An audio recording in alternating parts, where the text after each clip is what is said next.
Análisis Viva, el podcast donde los principales analistas económicos de México exploran los temas más relevantes en el ámbito económico y financiero, tanto nacionales como internacionales. Los mejores comentarios y perspectivas esenciales para el mercado. ¿Qué tal? Bienvenidas, bienvenidos. Mi nombre es Salvador Leal, director de comunicación de la Bolsa Institucional de Valores, y les doy la bienvenida a un nuevo episodio de la quinta temporada del podcast semanal Análisis Viva.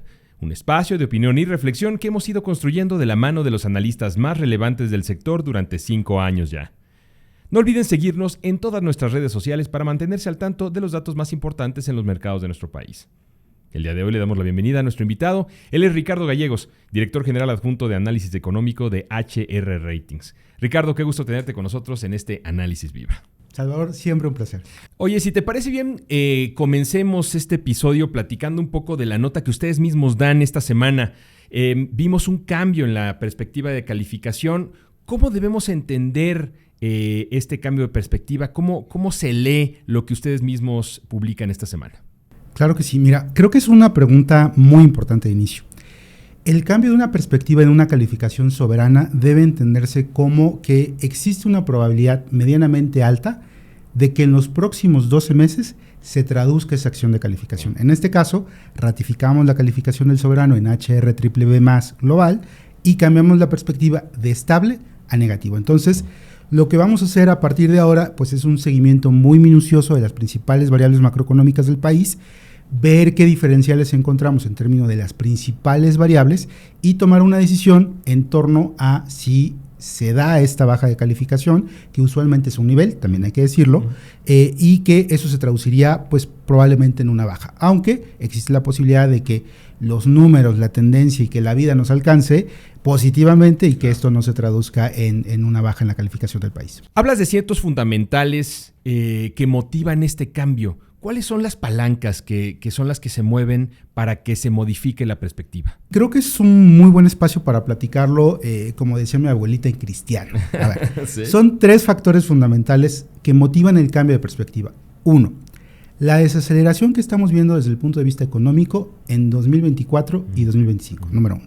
Número 2, estamos viendo que derivado de la rigidez del presupuesto que vimos en los criterios generales de política económica, existe o vemos mayor dificultad en reducir este déficit ampliado, que vemos una tendencia, sí en el sentido positivo, pero que esa rigidez la vemos cada vez más complicada de cerrar. Y tercero, que fue justo en un contexto que además nos ayudaba, la relación bilateral que vemos en México y Estados Unidos. Creemos que es un factor y es un riesgo que, si bien corresponde al tema de las expectativas, puede impactar de una manera directa en métricas muy duras en términos de la calidad crediticia del soberano. Entonces fueron 3 elementos fundamentales. Ahora, quiero abonar un poquito más del primero. ¿Por qué creemos que la perspectiva del crecimiento ya no es tan positiva como la traíamos hace algunos meses? Por ejemplo, en abril, que es cuando nosotros típicamente hacemos la calificación del soberano, traíamos unas expectativas de crecimiento de 2.5 para el cierre de año y un 1.5 para 2025. ¿Qué pasó? Que en términos generales la economía, después del boom que tuvo producto del gasto federalizado en 2024, pues en 2025 efectivamente se empieza a desacelerar. Menor o una mayor velocidad de lo que teníamos como expectativa. Entonces, en abril, pues teníamos una expectativa de 2.5, hoy la expectativa de cierre de crecimiento es de 1.4, lo cual es sustancialmente más baja, y de 1.1 para 2025. Entonces, en general, es parte de la dinámica de los equipos de análisis ir ajustando un poco. Sin embargo, la desaceleración que vemos y que todavía estimamos hacia el cierre de 2024 y 2025 es muy importante. Eso tiene impacto directo entre el crecimiento y la probabilidad de que se cierre este déficit.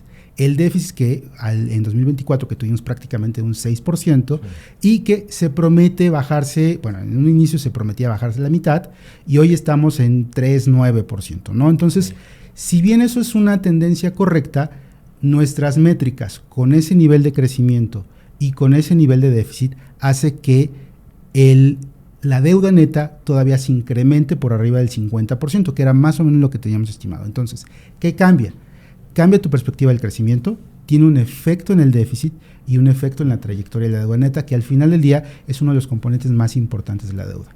Eso por un lado te diría que es lo que más jaló. El comportamiento del déficit, como bien sabrá el auditorio, pues es un tema complicado, porque además no había una muy buena solución.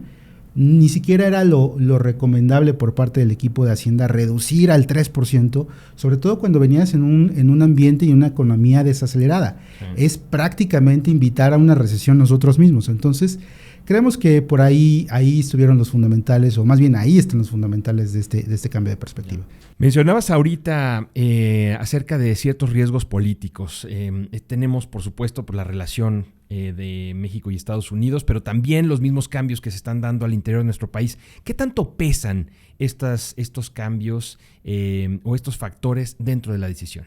El enfoque particular de HR Ratings en ese sentido es tratar de proyectar lo que podamos proyectar. Es decir, tú puedes tener una posición o una valoración política o idiosincrática personal en términos de creo que la relación con los Estados Unidos es buena, mala, va a estar peor o no.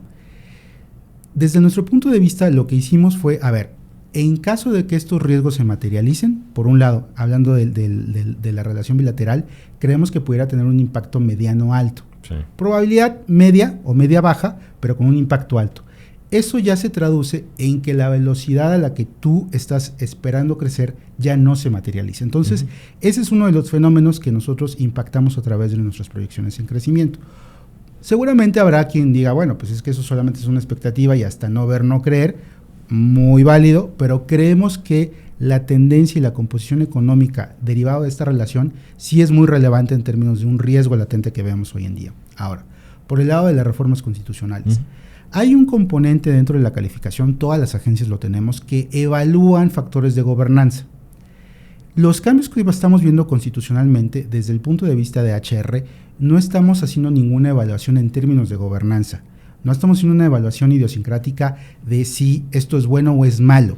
Lo que creemos es que las decisiones de los consumidores y de las inversiones pueden llegar a ralentizarse precisamente por la incertidumbre. Entonces, lo que nosotros estamos haciendo es tratar de interiorizar de alguna manera dentro de nuestras proyecciones esa probable incertidumbre o esa incertidumbre que estamos viviendo hoy en día en una trayectoria del crecimiento. Entonces, dejando de lado si quisiera uno tener un posicionamiento como empresa de si eso es bueno o es malo, lo que hacemos es, dentro de nuestra valoración de riesgo, tratar de impactar en mayor o menor medida este nivel de incertidumbre en nuestras proyecciones. Entonces, creemos que esa es la manera más clara, más técnica posible en la cual estamos impactando de alguna manera este tema que está muy en los medios ahorita, en una calificación crediticia. Voy a tratar de ponerme en los zapatos de algunas de las personas que no tienen necesariamente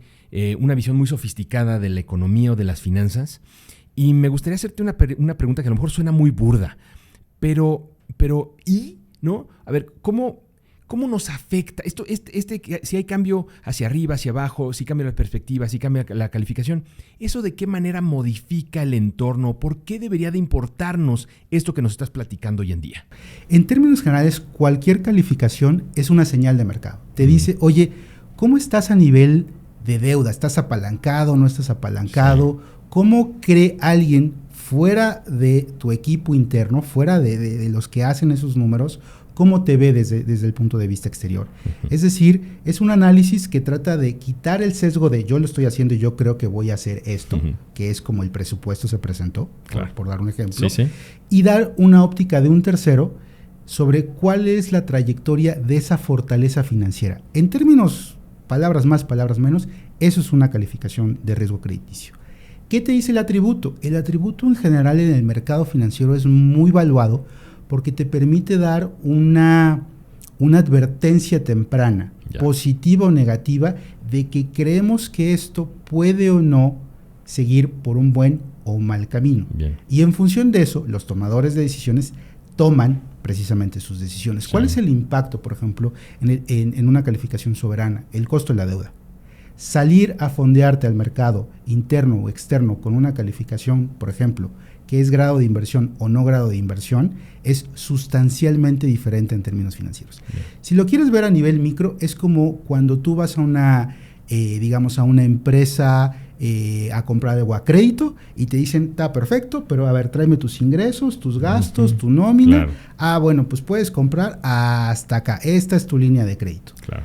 En términos generales, en términos micros, a nivel digamos, más sofisticado, esto es un poco lo que hacemos las agencias calificadoras. Entonces, es una señal de mercado al final del día que muchos siguen, ¿no? Bien, buenísimo. Y saber, a lo mejor bajarlo todavía más. Y bueno, quizás no es red flag, ¿no? Pero es como, oiga, aquí hay algo que pudiera volverse en algún momento algo un poco más serio, un poco más importante, claro. ¿No? Oye, hablabas del paquete económico. ¿Cómo lo están viendo ustedes? ¿Cuál es tu opinión en términos del paquete económico? La opinión un poquito que vimos nosotros es en dos sentidos. Uno, creemos que es una señal positiva porque va en el sentido. Sí. O sea, todo mundo y el mercado esperábamos efectivamente una consolidación fiscal después de un déficit que no habíamos visto en más de 20 años. Así de grande fue el tamaño histórico estadístico que estábamos viendo en términos de déficit. Segundo, también considerábamos que no era una situación fácil para Hacienda, porque por un lado, tú quieres reducir el gasto, pero tampoco lo quieres reducir tanto como para que ese efecto que tú mismo estás produciendo tenga un impacto negativo en la trayectoria de crecimiento. Es decir, metes un freno donde quizás no es el momento. Entonces, un déficit como lo está planteando Hacienda creo que fue por el camino indicado, con unos supuestos que no necesariamente fueron como los más, desde nuestro punto de vista, probablemente los más adecuados. Creemos que hay cierto optimismo en muchas de las métricas bajo las cuales se mostraron. Pero otra vez, el margen del paquete pues es muy pequeño, es limitado. ¿Y a qué vamos? Bueno, uno, usualmente todos los paquetes económicos tienen este dejo de optimismo. ¿Por qué? Porque también quieren no solamente decir cuál es tu política en este nuevo sexenio, sino también enviarle una señal a los inversionistas, al mercado, que se tranquilicen, que todo viene bien, etcétera, pero que tiene ciertos riesgos. ¿Cuáles son los riesgos? ¿Qué fue un poco la lectura general del paquete? A ver, movimos unas variables que parecieran optimistas con tal de entregar la señal de mercado que era la correcta. Es decir, voy a reducir mi déficit y voy a estabilizar mi deuda. ¿A cambio de qué? ¿O cuál fue el costo para estabilizar una deuda neta del PIB alrededor del 51%? Pues crezco más. Crezco a tasas que en términos generales, a lo mejor nos falla, a todos nos falla el estimado, pero que no se ven en el mercado. FMI, OCDE, Banco Mundial, Banjico mismo, tenemos estimados de cierres muy diferentes para 2024 y 2025. Sí. Eso en nuestra lectura pues nos provocó ese fenómeno. Oye, dado que no creo que el crecimiento venga tan positivo como lo estás planteando, pues tiene un impacto en el déficit. El déficit que nosotros estamos proyectando, pues sí difiere un poquito del estimado, inclusive de la trayectoria que está presentando Hacienda. Por ejemplo, si nuestras perspectivas de crecimiento, que no son tan positivas, hay que decirlo, se cumplen, el déficit ya no se traduciría no solamente en una reducción del 3.9, sino que se mantiene alrededor del 3.8, 4.2 y empieza a fluctuar, o sea, puede llegar a empezar a fluctuar positivamente. Eso tendría un impacto en la trayectoria de deuda. Es por esto que en el paquete tú ves prácticamente, bueno, no prácticamente, fijo la deuda neta en los siguientes periodos de tiempo, 51.4%. Entonces, eso, digamos, sería como un poco la lectura que nosotros tuvimos. En la dirección correcta, en un contexto infinitamente complicado, pero sí pensamos que ciertos supuestos son optimistas, lo cual nos llevan a riesgos. Sí. ¿Cuáles son los riesgos que vemos con eso? Si tu trayectoria no se comporta como la que estimaste, entonces, de por sí ya redujiste el presupuesto de una manera importante. Si no tienes esos ingresos, ¿cómo vas a reducir más? Y es donde viene un poquito la complicación, ahora sí operando en el año. No te llegaron estos ingresos, no le puedes entregar ese presupuesto que prometiste. ¿Cómo empieza la cantidad de ajustes? Sobre todo que nosotros hicimos un cálculo de espacio fiscal. El espacio fiscal que calculamos un poco en el presupuesto es entre 1.7 y 1.9% del PIB. Todo lo demás que viene en el presupuesto, técnicamente ya estás obligado a erogar. Entonces, tu espacio es chiquito. Estás hablando de menos de 2% del PIB. Entonces, si hay una variación importante en términos de lo que tú proyectaste, pues rápidamente el gobierno empieza ahora sí, a presionarse a ver cómo lo soluciona. ¿Cuál pueden ser los efectos resultado de esto? Pues que tu déficit no sea como lo estimaste y por lo tanto tengas mayor deuda. Entonces, esa es un poquito la complejidad en la que nos estamos encontrando. Oye, hablábamos un poquito antes acerca de la posibilidad de que la calificación pudiera en algún momento, dado ciertas circunstancias, bajar. ¿Qué se necesita hacer o qué necesitaría pasar para que no baje? Claro. Para que esta calificación se mantenga en un momento optimista, incluso suba un escaloncito. Claro, yo te diría que como vemos nosotros un poquito la trayectoria es estable o podría bajar. Bien. Esa es como la lectura, ¿no? Sí.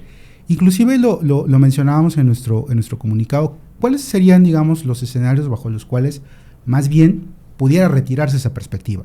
¿Qué tendría que pasar? Bueno, tendríamos que tener un crecimiento muy acelerado en el último trimestre de 2024. Acabamos de tener datos al tercer trimestre y pareciera que fueron relativamente buenos. Sí. También pensamos, y es lo normal, cíclicamente es lo que pasa, el cuarto trimestre es el más difícil. Entonces, al tercer trimestre tuvimos buenos resultados y algunas métricas no tan buenas. Entonces, tendríamos que tener un resultado muy positivo en el 2024 y que el desarrollo de las principales variables de crecimiento en 2025 sean positivas. Es decir, no tenemos una guerra arancelaria, tenemos una muy buena relación, el nearshoring que, dependiendo cómo lo quieras medir, tenemos nuestras dudas, verdaderamente ahora sí lo tengamos en números, no en términos de avisos de inversión, sino en números de inversión, y que veamos, producto de este efecto, una menor deuda neta. Ese sería un excelente escenario para México en el cual pues no se cumpliría un poco esa perspectiva, ¿no? En términos generales. Oye, para cerrar, me gustaría conocer un poquito acerca de estos retos estructurales que ustedes ven para México hacia más adelante y que pues en los siguientes trimestres, en el siguiente año, se van a ir quizás modificando o asentando. Claro.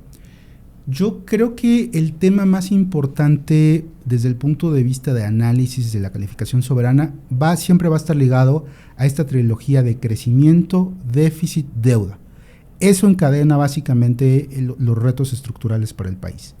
Por el lado del ingreso, creo que es algo que ya se ha discutido, ya se empieza a mencionar en los medios, y es el tema de una reforma fiscal. Pero me voy 2 pasos antes. El tema de la necesidad de una reforma fiscal ya se había planteado en la administración federal anterior. Se había dicho, oigan, ahorita al inicio, no se preocupen, en 3 años vemos si necesitamos, porque con todo lo que queremos hacer, pues necesitamos mayores recursos, así de fácil. Llega la pandemia, el mundo se voltea de cabeza, es imposible, bajo cualquier óptica, intentar una reforma fiscal. Listo. Pero la necesidad ya se planteaba no ahorita, desde hace 6 años. Entonces, creo que es un tema que ya se empieza a tocar y que seguramente vamos a ver en el muy corto plazo, porque los ingresos no están alcanzando. Esa es la realidad. Pero creo que también habría que echar una vuelta al tema de la informalidad. México, hablando económicamente, de su población económicamente activa o inactiva, todavía tenemos un 50% de informalidad. Si tú volteas a ver países de América Latina que también calificamos como Perú, Uruguay, Chile, bueno, hasta Costa Rica ya mejoró sus indicadores de formalidad. Estamos muy por debajo de esa media. Creo que el esfuerzo no solamente de más impuestos, sino recaudar mejor y elevar este nivel de formalidad, creo que es definitivamente un tema ya urgente a nivel de los ingresos. Y por el lado, digamos, de los riesgos contingentes, yo creo que el más evidente pues es tener una buena relación comercial con nuestros socios comerciales. Y ahí ya incluyo a los restantes. Ahorita hablamos de Estados Unidos, pero la relación, como ya lo vimos, con Canadá tampoco es trivial, sobre todo enmarcado en el Tratado de Libre Comercio, pero también China. China también es un jugador importante dentro de este ajedrez hoy en día, en el cual México también va a tener que ser muy hábil en torno a cuál es su postura comercial en este momento. Entonces, yo creo que hay muchos más temas, pero estos serían los más importantes en términos de calidad crediticia. Oye, Ricardo, yo quiero agradecerte el que hayas venido y que nos pongas tan de una manera tan desmenuzada lo que ocurrió esta semana. Y pues muchas gracias por el análisis que acabas de darnos, porque creo que es muy valioso para todo el rango de personas que nos escuchan, los que son clavados, los que conocen y saben de los temas, pero también los que de repente dicen, bueno, ¿y eso cómo afecta o por qué afecta, ¿no? Muchas gracias, Ricardo. Un placer como siempre, Salvador. Él es Ricardo Gallegos, director general adjunto de análisis económico de HR Ratings. Y a ustedes muchas gracias también por escucharnos. Si el episodio fue de su agrado, no olviden dejar una reseña, un like en cualquiera de las plataformas desde la que nos escuchen o compartirlo a sus contactos y amigos. La producción de este podcast estuvo a cargo de Rogelio Unzueta. Agradecemos a nuestros ingenieros en audio y video Héctor García y Omar Vieira. Los acompañó Salvador Leal y esto fue Análisis Viva. Hasta la próxima. La Bolsa Institucional de Valores presentó Análisis Viva. Suscríbete a nuestro podcast y síguenos en todas nuestras redes sociales.